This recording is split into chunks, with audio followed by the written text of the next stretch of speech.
Maaari na po akong tumanggap ng inyong mga katanungan. Unang tanong mula kay Katrina Domingo, ABS-CBN.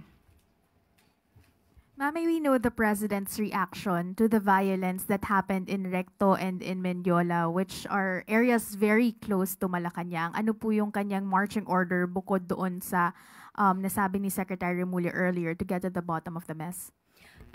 Muli, nasabi na rin po ni Secretary John Vic Remulla, pati na po ni PNP Chief, acting PNP Chief, General Nartates Jr. kung ano po ang dapat na gawin. Maaring hindi ito mangyayari isang beses, pero mas gugustuhin natin na hindi na muling mangyari. Pero handa po ang kapulisan at ang administrasyon sa mga ganitong pangyayari. So, wag na po sila ulit magtangka. Ma'am, just a follow-up question. Maliwanag po yung naging panawagan dun sa mga legitimate rallies. They want accountability. They want politicians, all corrupt actors to be jailed. What policies are being drafted or put in place to make sure that the President heeds the call of the public to have concrete measures against corrupt actors? Binuo po ang ICI para siyang gumawa ng mas malalimang investigasyon. Hindi po makikialam ang Pangulo sa maaaring mangyari o maaaring gawin at maaaring maimbestigahan ng ICI members. Kung meron pong kasama mga politiko rito, dapat pong sampahan ng kaso. Sino man ang maaaring sangkot dito, lahat ng sangkot dapat masampahan ng kaso at dapat na managot. Sunod, Chanel Salazar, DZXL.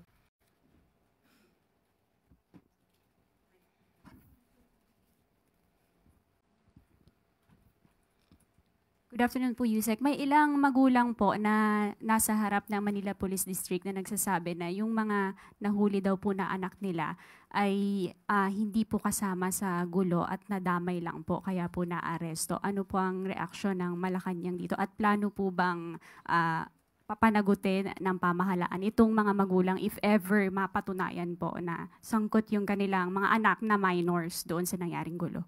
Unang-una po, iniimbestigahan pa po ito. Pangalawa, sila yung magulang, dapat alam nila kung nasaan yung kanilang anak.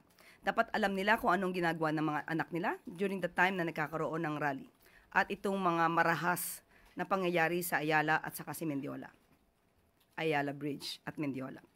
At kung mapapatunayan na may pananagutan ang mga minor de edad na ito, definitely dapat kasama po ang DSWD at mga social worker para malaman po ang maaaring nangyari at ang maaaring kinakasangkutan ng mga kabataang ito.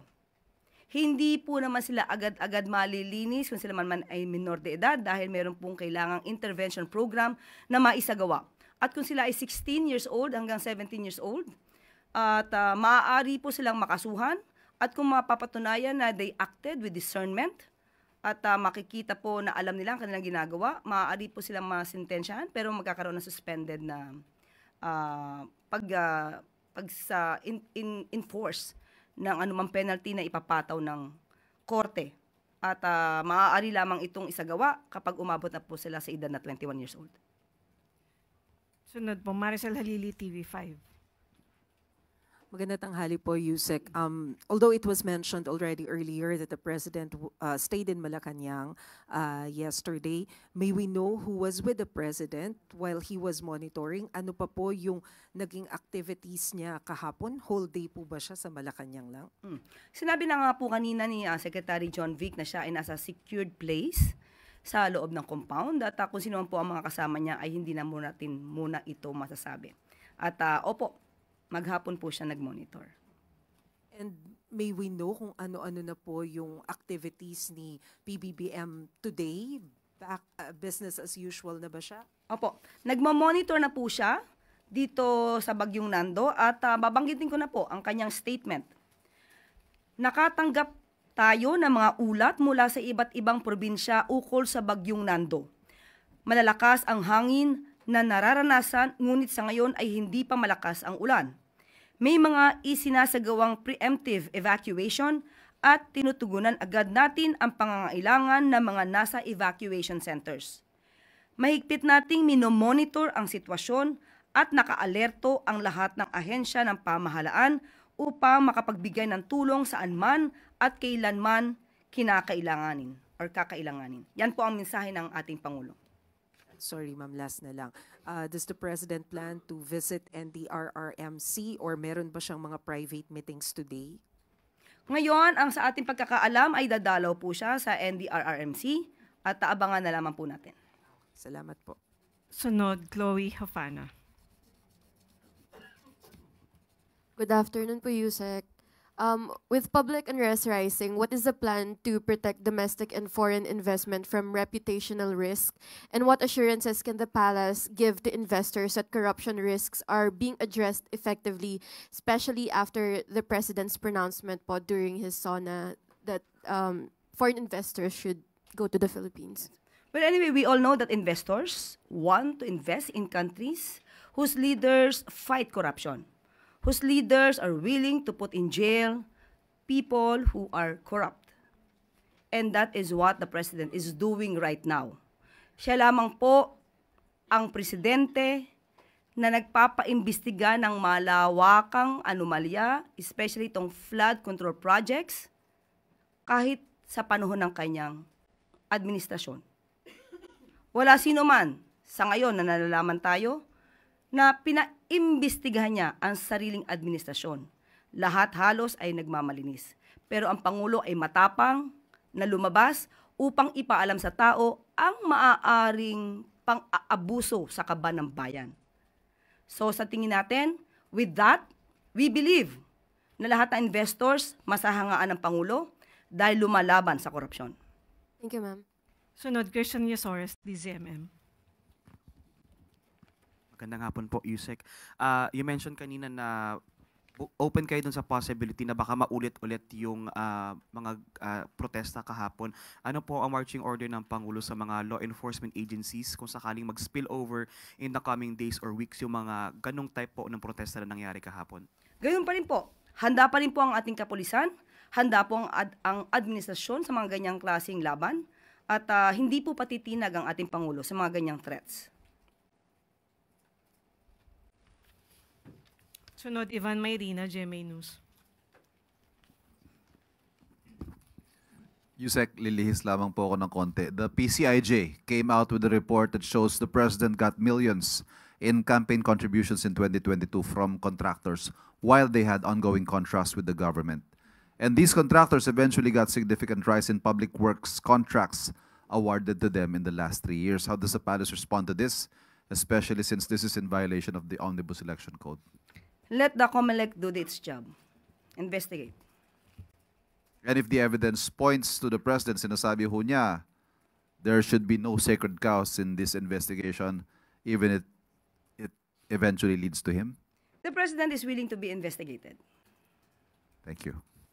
Ivy Reyes, Bilyonaryo. Yusek, sinabi niyo po sa interview niyo kahapon na kahit matamaan yung administrasyon ni President, you opened this probe in the spirit of accountability. So is he willing to submit himself to the ICI? Should he be probed for the 20 million he got from the contractor na donor po niya?